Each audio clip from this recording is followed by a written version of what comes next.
ఇక్కడ ఉన్న ఆయన 2 నెలల క్రితము ఈయన చనిపోవాలి, ఈ రోజుకి మనము ఈయన కార్యక్రమం అయిపోయి ఉండాలి. అంత ఘోరమైన పరిస్థితిలోకి మనిషి వెళ్ళిపోయినాడు.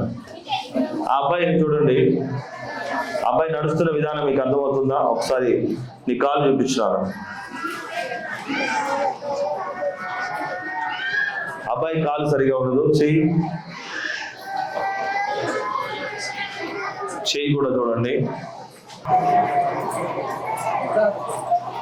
ఈయనకి ఏం జరిగిందమ్మా?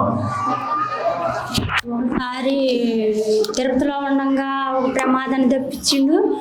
ఒకసారి ఆటో టాక్ వచ్చింది. మళ్ళీ మొన్న కిడ్నీలు ఫెయిల్ అయిపోయినాయి. కిడ్నీలు ఫెయిల్ అయిపోయినాయి, గుండెపోటు వచ్చింది, ప్రమాదకరంగా మరణం వచ్చింది. నిజానికైతే మొన్న రక్తం పడిందమ్మా, ఏమన్నారు? ఇన్ఫెక్షన్ వచ్చింది, రక్తం బాగా పడింది.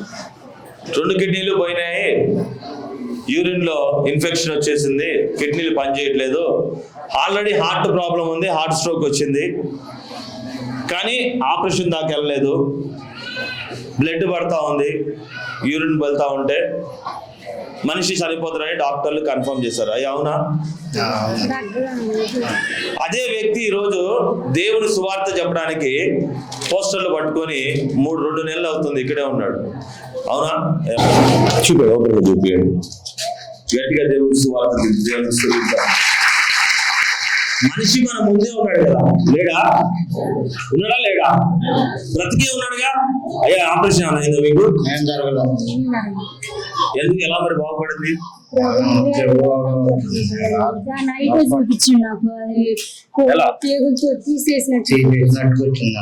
దేవుడు వచ్చి స్వస్థపరిచాడు. దేవునికి ఇస్తాడు. మీకు ఒక భయంకరమైన విషయం చెప్పనా? వీళ్ళ కుమార్తెకు వివాహం అయింది, ఇప్పుడు 2 పిల్లలు. అలాంటి ఘోరమైన పరిస్థితి, బాగు చేయించుకోవడానికి పోనీ ఊరు లేదు, బాగు చేయించడానికి చేయని ప్రయత్నం లేదు. అయ్యా ఎంతమంది దగ్గర తిరిగారమ్మా ఎంతమంది?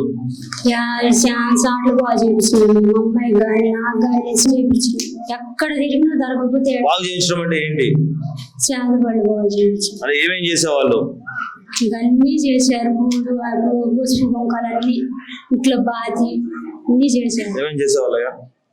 కోల్డ్ తీసుకురావడం, ఈ తీసేయటం అని, 3 పులివరం కాడ తీసేయాలని అన్ని చేసి 15,000 ఎన్నో 2 లక్షలు పోసి పెట్టబోతే 2 లక్షల రూపాయలు ఖర్చు పెట్టుకుని కోల్డ్ తీసుకొచ్చి 3 దారులు వేయాలని చెప్పేసి, రక్తం బలియాలని చెప్పేసి, యాటపోతులు బలియాలని చెప్పేసి, వాళ్ళు పడని కష్టం లేదురా. వాళ్ళు పడని వినపడుతుంది అందరికి. ఈ రోజు కూడా ఎవరైనా చెప్పగానే పరిగెడతారు కదా. వాళ్ళు పడని కష్టం లేదు. వాళ్ళ ఇంట్లో అయితే భూమిలో ఇంత పెద్ద మూట దువ్వి పెట్టారమ్మా, అవునా? పెట్టారా? ఇంత పెద్ద మూట. ఏదిరా ఇదంటే ఎవడో చెప్పినాడు, ఎక్కడి నుంచో ఎముకలు తీసుకురండి ఆడబెట్టండి, ఎక్కడి నుంచో గ్లాసులు తీసుకురండి, మూటలలో నిమ్మకాయలు, కోళ్ళు, చచ్చిన కోడిని కోసి అందులో పెట్టేసి భూమిలో నిమ్మకాయలు, ఇవన్నీ ఉన్నాయా అన్న నిజంగానే? అంటే దయ్యాన్ని పుట్టించేది మనిషేరా? అబద్ధం అయితే చెప్పు, వాళ్ళ ఊరి పేరు కూడా చెప్తా. ఓ చెన్నారం అమ్మ, ఇవన్నీ అబద్ధాలా? నాని అబద్ధాలారా? నువ్వు దేవుడిని నమ్మిన తర్వాత ఏం జరిగింది? అన్ని వాణి అబద్ధాలు జరుగుతున్నాయి. ఎప్పటికప్పుడు అన్ని తప్పిస్తాను, అన్ని ప్రమాదాలు తప్పిస్తాను. గట్టిగా చెప్పలతో దేవుడిని చూపిస్తా. ఈ రోజు తను దేవుని దగ్గరికి వచ్చాక ఏం బాగు చేసినావు? ఏమైనా చేసిరా? ఏటపోతులు బలిచ్చినమా? ప్రార్థనకి నడవటం. ఏం జరుగుతుంది ఇక్కడ అంటే విశ్వాసముతో ప్రార్థనకి నడుస్తున్నారు. ఈయన మధ్యలో పడిపోయాడు. మేలు జరిగిన తర్వాత, కొంచెం మంచి జరిగిన తర్వాత దేవుని మధ్యలో పడిపోయి ఎవడో తాగుడు అలవాటు చేస్తే దానికి బానిస అయిపోయాడు. ఇదే కాళ్ళు బాగలేని అబ్బాయి. ఈ కాళ్ళు బాగలేని అబ్బాయిని తాగి నడి రోడ్డు మీద పనిచేస్తావా లేదా అని చెప్పేసి పిచ్చి కొట్టుకుంటూ వస్తే నేను తీసుకొచ్చి ఇక్కడ నుంచి ఈరోజు మెకానిక్ పని నేర్పిస్తున్నా. అయ్యా నిజమేనా?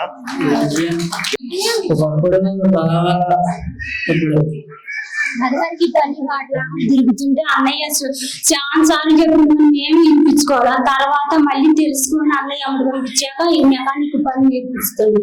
మాట కూడా ఈ అబ్బాయికి సరిగ్గా రాదు, చెయ్యి బాగలేదు. తండ్రి ఆ రోజు ఇప్పుడు కాదు, అప్పుడు తాగి ఏం చేస్తుండో కొడుకు చచ్చిపోయేటట్టు కొట్టేవాడు రోడ్డు మీద.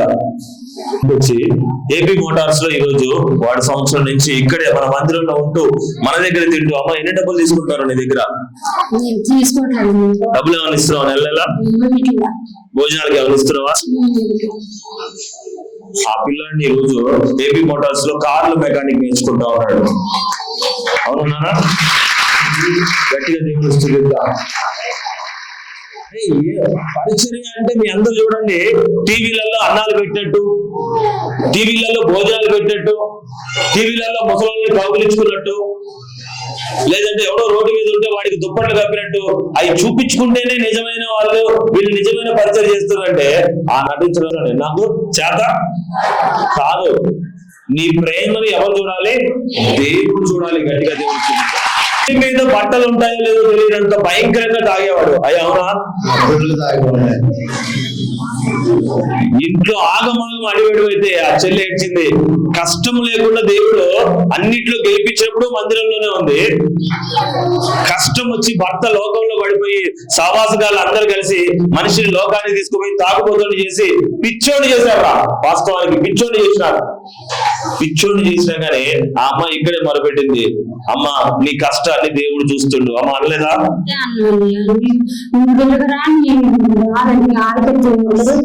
ఏమి కాదు. ఎన్ని సంవత్సరాలు ఇప్పుడు మందిరానికి వచ్చి మీరు? నాన్నగారు చనిపోయి ఇప్పుడు 4 సంవత్సరాలు. ఈ 4 సంవత్సరాల్లో కష్టాన్ని చూసింది. ఈ రోజు మళ్ళీ చనిపోబోతున్న అదే 2 రోగాలు, గుండె ప్రాబ్లమ్, కిడ్నీ ప్రాబ్లంతో చనిపోతున్న భర్తని కాపాడుకుంది. కూతురికి 2 కుమారులు పుట్టారు. కొడుకుని ఈ రోజు ప్రయోజకుడిని చేసుకుంది. మరి ఇక్కడ ఏ చేతబడి పని చేయలేదే, ఏ దయ్యము వాళ్ళని. ఒక రోజు ఇదే కుటుంబాన్ని కొన్ని సంవత్సరాలు ఇల్లు, పొలము అవి అన్ని అమ్ముకున్నారు. మంత్రగాల కోసము, హోటల్ కోసం, బాగు చేయడం కోసం కాదా? 40 సెంట్ల పొలం పోయింది, ఇల్లు అమ్ముకున్నారు, ఊరు మారిపోయారు. అసలు వేరే ఊరు, ఆ ఊరే వాళ్ళది కాదు, వేరే ఊరు మారిపోయి, వేరే వాడ మారిపోయి, బాగుల కోసం తిరిగి తిరిగి తిరిగి అలసిపోయిన కుటుంబం. మరి ఇక్కడికి ఏముందిరా? ఇక్కడ వినపడట్లే. ఏముంది ఇక్కడ? నిత్యము సాక్ష్యం ఇచ్చే దేవుడు నాడు. గట్టిగా దేవుడు. అవునా? అవును. అన్నా నువ్వు తాగుతున్నావు కాబట్టి నేను నీకు ప్రార్థన చేయను కొడయా అన్న అన్నా ప్రార్థన నేను చేసినా చేయకపోయినా దేవుడి దగ్గర నన్ను క్షమించండి, దేవుడి దగ్గర నేను లోపడతానే ఆయన నడిచాడు.